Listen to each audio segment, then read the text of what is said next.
लेने गए थे कागजात, उसको गिरफ़्तार कर लिया।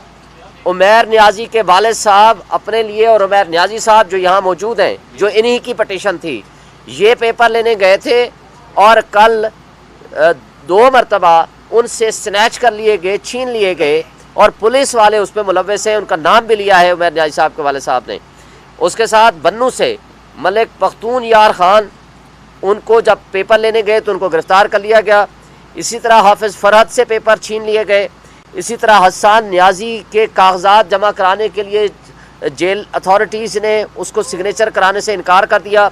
इसी तरह सनम जावेद जो हमारी लेडी खातून जो 7 महीने से जेल में है, उसके वालिद साइन कराने गए हैं, उनको जेल अथॉरिटीज़ ने साइन कराने से इनकार कर दिया। इसी तरह ये भी खबर है कि मेजर ताहिर सादिक और उनकी फैमिली के मेंबरान, उनके तस्दीक कुनिंदा और तायीद कुनिंदा, उनको गिरफ़्तार कर लिया गया। इस तरह शेख वकास झंग से उनके घर पे छापा मारा गया, उनके ऊपर चार दीवारी की पामाली की गई। फिर हमारी लीडर हैं समरियाल से फ़ाखिर निशात घुमन, उसके घर में छापा मारा गया और जिस अंदाज से उनके यहाँ चार दीवारी की पामाली हुई, घर को तोड़ा गया, वो सब सामने है। बिलाल उमर बोदला हैं देबालपुर से, उनके साथ इसी तरह की ज़्यादती हुई है। बल्कि आज के अखबार में आप पढ़ लेंगे, इम्तियाज़ चौधरी साहब PP 68 से मंडी बहाउद्दीन से प्रॉबेबली, वो जब पेपर जमा कराने लेने गए नॉमिनेशन फॉर्म्स, उसको PTI का समझ के गिरफ़्तार कर लिया गया। जब उसने कहा भाई मैं तो PTI का नहीं हूँ, मैं तो पीपल्स पार्टी का हूँ, फिर उसको छोड़ दिया गया। ये है तर्ज़ अमल। ये इस पर एक मुझे एक छोटा सा लतीफ़ा याद आ रहा है। एक ज़माने में कम्युनिस्टों के ख़िलाफ़ एक मूवमेंट चल रही थी, उनको गिरफ़्तार कर लेते।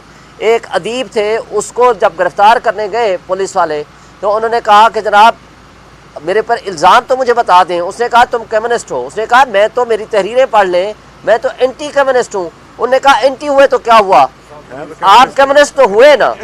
तो उन्होंने यही समझ के उन्होंने कहा कि PTI के नहीं हो, PP के हो, चलो P एक तो मुश्तरका है ना, लिहाजा गिरफ्तार कर लिया।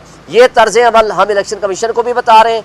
इस सिलसिले में हमने Lahore high court Rawalpindi bench में भी पटिशन फाइल कर ली है और इंशाल्लाह आज हम सुप्रीम कोर्ट में भी पटिशन फाइल कर रहे हैं। ये जो तर्ज अमल जारी है, ये पाकिस्तान की जड़ें खोखली करने के मुतरादिफ है। वाहिद फेडरेशन की अलामत है PTI, उसको क्रश करना और उसको डिसमेंटल करने का मतलब है कि आप पाकिस्तान की रियासत की जड़ें खोखली कर रहे हैं और पाकिस्तान की इकाइयों को आप नुकसान पहुंचाना चाहते हैं। इन सब का नोटिस कंसर्न्ड फोरम को लेना चाहिए और इन ROs को तब्दील होना चाहिए और कानून और कायदे के मुताबिक हर शहरी का हक है, हर पार्टी का हक है, उसको लेवल प्लेइंग फील्ड मिले और उसको पार्टिसिपेशन का मौका मिले।